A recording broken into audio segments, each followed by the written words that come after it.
Rasakan sekarang, wes turun kaki. Wes rasakan gimana? Kakinya lebih enteng enggak? Enteng. Padahal tadi mengalami stroke ringan nih. Langsung sembuh. Pokok nggak telat datang ke saya, pasien bisa langsung sembuh. Nggak telat. Wah, iso lama penyembuhannya. Ya lebih enteng kakinya ya. Bapak merasa badannya lebih kuat nggak?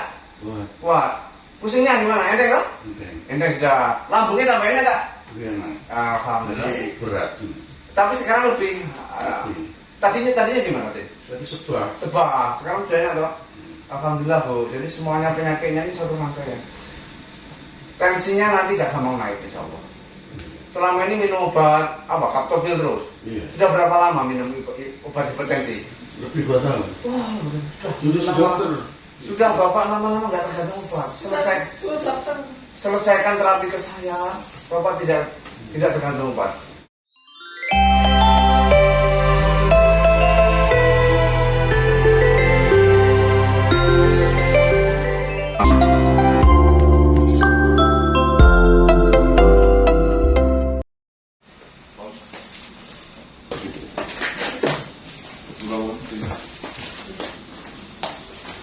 Yang mendaftarkan dari siapa? Tahu dari mana yang kesini? Saya dari YouTube, Pak. Kapan ya? Sebenarnya sih 2 bulan yang lalu.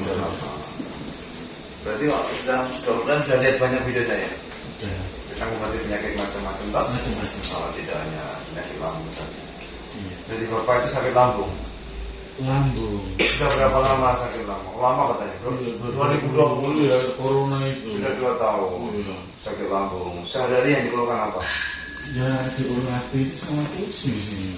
Dulu hati rasanya sakit. Sakit terasa di sini juga. Jadi, rasanya perih, senang, sesak, Perih, senep, sebah juga. mual, enggak? Kadang-kadang. Alhamdulillah. Kalau nggak ada mual lebih cepat penyembuhannya. Jadi kalau nggak ada mual insya Allah lebih cepat penyembuhannya.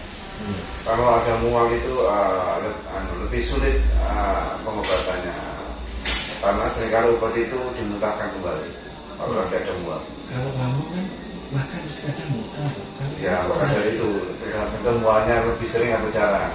Artinya tak beri penjelasan bahwa kalau mualnya jarang insya Allah lebih mudah pengobatannya. Kalau mualnya sering artinya lebih butuh kesabaran. Lebih tekniknya itu harus lebih dimodifikasi supaya obat itu bisa masuk sementara ada mual ya, sehingga karena kalau ada mual itu gampang-gampang susah ngobatinya. Obat masuk langsung dimuntahkan tuh ada tipe-tipe seperti itu. Jadi obatnya kapan bisa masuk ketika sudah ada mual, obat minum pasti dimuntahkan. Seringkali karena ada pasien itu begitu. Jadi Bapak itu sudah sejak 2020 sakit sini sama apa pusing? Kalau pusingnya mulai kapan? Awalnya sih masih ini aja. Itu aja. Yang mulai pusing kapan? Ya dapat 1 tahun lah. 1 tahun juga sering pusing. Iya. Iya. Saya naik sepeda tuh takut tuh. Kenapa Pak? Ya itu kayak mumet. Pakai mumet, geliang Saya ya? kalau kerja pakai motor. Geliang gitu kan? Iya. Iya. Lihat kukunya Bapak, lihat kuku. Oke, dapat. Orang sering pusingnya muter-muter. Iya. Itu vertigo. Tidur harus cukup, istirahat, jangan terlalu kecapean, tidur harus cukup. Tidur yang Saya cukup sebenarnya. Malah sakit jarang keluar mana. tidurnya cukup ya, tinggal nggak Kelebihan. Oh gitu, ya sudah, pokoknya semuanya nanti diobati. Jadi pengobatannya beda Pak, antara lambung dan pusing itu beda Pak. Nggak sama cara pengobatannya. Kalau pusing ya mungkin cara pegang lebih efektif. Kalau lambung ya nanti kombinasi antara obat-obatan dengan terapi-terapi untuk melancarkan getah bening dan darahnya supaya mempercepat proses penyembuhan luka. Jadi tak beritahu begini, sakit lambung itu ada luka dalam, kayak orang sariawan, tapi letaknya di lambung. Luka untuk cepat sembuh itu syaratnya seperti luka di luar. Cara cepat sembuh itu syaratnya dia bisa tetap kering, bersih, steril, ditutup, maka luka akan cepat sembuh. Luka kalau ingin cepat sembuh syaratnya bersih, steril, kering, ya ditutup, dia akan lebih cepat sembuh karena tidak akan terkontaminasi kuman. Luka itu. Tapi kalau luka dalam nggak bisa dibuat seperti itu. Dia nggak bisa dijaga kering karena kita minum, kita makan ada kuah, selalu ada cairan lambung, nggak bisa seperti di luar. Jadi yang menyembuhkan apa? Gizi Bapak sendiri. Obat itu bukanlah menyembuhkan luka, tidak. Obat itu hanyalah mengurangi sakitnya, mualnya, nyerinya, sebabnya. Tetapi tetap kesembuhan itu dari dalam Bapak sendiri. Jadi tak contohkan begini, luka, ada luka kena pisau ya Mbak, dikasih betadin. Bukan betadin itu yang menyembuhkan luka. Betadin hanya membunuh kuman-kumannya. Daging itu tumbuh rata kembali itu dari gizi yang kita makan. Bahkan kadang-kadang luka kecil nggak diobati apa-apa pun sembuh. Kenapa sembuh? Karena yang menyembuhkan itu bukan betadin, yang menyembuhkan adalah kita sendiri, tubuh kita sendiri, gizi yang kita makan.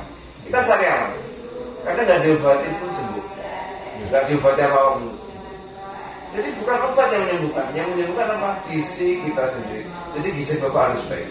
Tingkatkan proteinnya, mengkonsumsi madu, mengkonsumsi putih telur.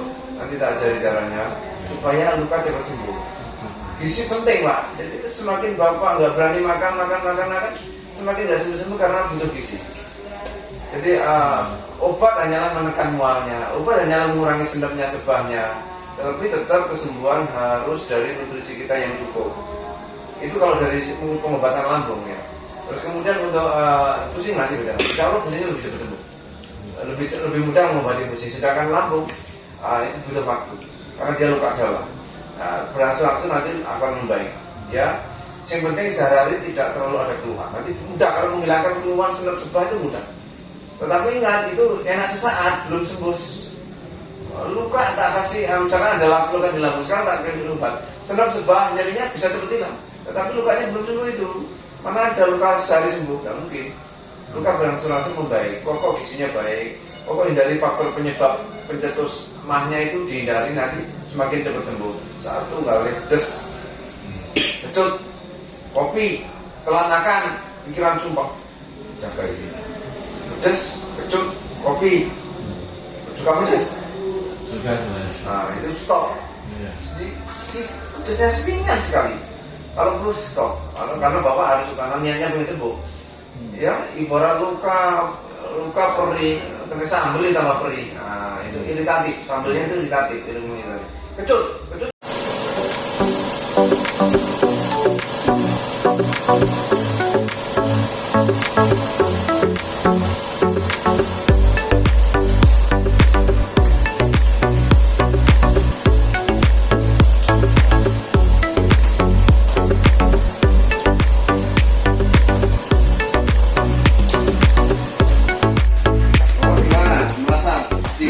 Kepala lebih enak nggak? Lebih enak. Enteng terus sakit kepalanya? Cuman Kenapa? mata kayak gimana gitu. Gimana itu biar? Tapi lebih nyaman nggak di mata? Lebih nyaman. Nah, ya wes. Lebih erat. Iya sudah, alhamdulillah lah. Alhamdulillah. Saya bilang karena ada hubungannya Bu mata dengan sakit pusingnya. Karena pusingnya itu dari mata. Penyebab pusingnya mata Bapak lelah. Jadi diistirahatkan. Kalau terlalu capek lihat HP, lihat TV pun nggak boleh terlalu lama juga nggak baik. Artinya itu indikator bahwa mata lelah. Mata lelah itu bisa menimbulkan pusing, penglihatannya akan semakin kabur. Jadi begitu. Jadi sekarang tinggal mengatasi sakit lambungnya. Bapak tidur. Lemah. Ya, lambung ya. Saya periksa, lebih sakit kiri apa kanan? Ini sama ini lebih sakit mana? Ini lambung itu yang melebar sampai kan. Biasanya kalau ada masalah di kanan lambungnya kan. Ini lemas gitu. Mana ini sama ini lebih sakit mana? Di sini. Nah, lebih sakit ini kiri ya, ini bukan kanan, kiri ya. Kiri ya. Ini sama ini lebih sakit mana? Ini. Risiko mengalami stroke pula pada jalur kiri. Orang stroke mengalami kiri kanan itu bukan kebetulan. Orang mengalami stroke kiri kanan itu bukan kebetulan. Jadi Bapak itu terjadi aliran darah berlancar pada jalur kiri. Pernah nggak merasa lemas kakinya? Lemas. Yang kiri. Nggak sama dengan kanan toh? Iya. Lebih kuat kanan toh? Iya. Orang stroke itu lumpuh sebelah. Berarti kan stroke itu lumpuhnya sebelah. Nah, bapak itu resiko. Pokoknya semuanya sudah harus dirubah polanya. Ya, nanti tak ajarin supaya bisa mencegah stroke. Ya, mencegah stroke juga lambungnya supaya cepat sembuh. Kalau tubuh beliau muntir ke kiri, maka aliran darah pada sisi kiri, aliran getah bening pada sisi kiri lebih tersumbat. Karena tersumbat, kaki lebih lemah. Kalau terjadi stroke pun resiko di kiri. Karena peluntur ke kiri, lambungnya ikut ketarik. Lambung ketarik ke samping, lambungnya lebih melebar, lebih molor, lebih mekar. Kayak orang habis makan akan mekar, sehingga kalau lambung mekar, asam lambung gampang naik. Ngerti maksudnya? Jadi itu kalau melihat video-video pengobatan saya jelaskan itu kepada pasien-pasien saya bahwa orang mengalami stroke kiri kanan itu bukan kebetulan. Bapak itu risiko mengalami stroke pada kiri. Kaki ini lebih lemah daripada yang ini. Tandanya apa? Ada masalah dengan ini. Ya, maka dari itu tak ajari terapi lanjutannya supaya ini mencegah stroke, Bapak. Ya. Saran saya seminggu lagi terapi lagi, artinya supaya semakin lancar darah ini lebih baik kondisinya. Itu kalau Bapak mau. Jadi sudah sekarang mulai saya terapi untuk mengatasi gangguan lambungnya sama ini mencegah stroke. Dan Bapak sekarang tanya di leher. Ayo, bener. Bantu modal. Nah.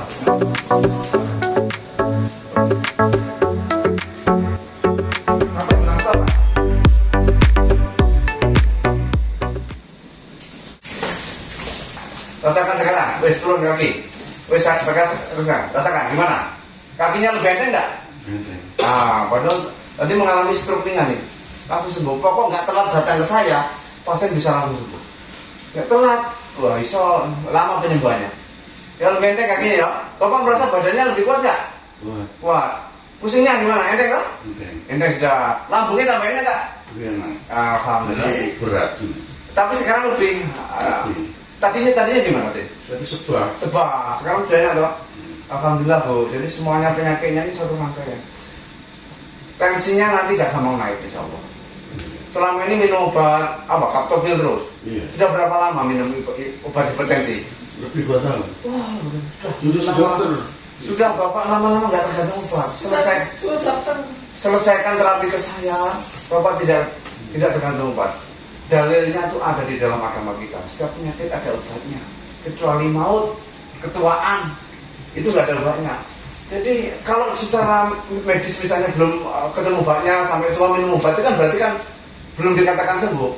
Itu karena belum ketemu ilmunya. Kalau sudah ilmunya ketemu, penyakit itu akan mudah disembuhkan. Ya. Nah, jadi ada di luar medis yang ternyata lebih dulu menemukan hal-hal yang di medis belum ditemukan. Semua ilmu milik Allah. Ya, pokok ilmu yang baik itu kalau dalam pengobatan yang lebih benar itu yang lebih menghasilkan kesembuhan.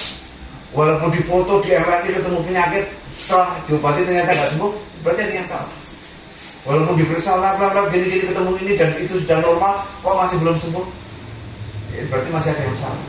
Ya, pokok Bapak lakukan itu, insya Allah semakin dari semakin sembuh. Oke? Tidak mempermusuh. Demikian setiap hari kami mencarikan teknik-teknik terapi penyembuhan cepat untuk banyak penyakit sehingga ketika suatu penyakit diterapi dengan cara yang benar maka dia akan segera sembuh.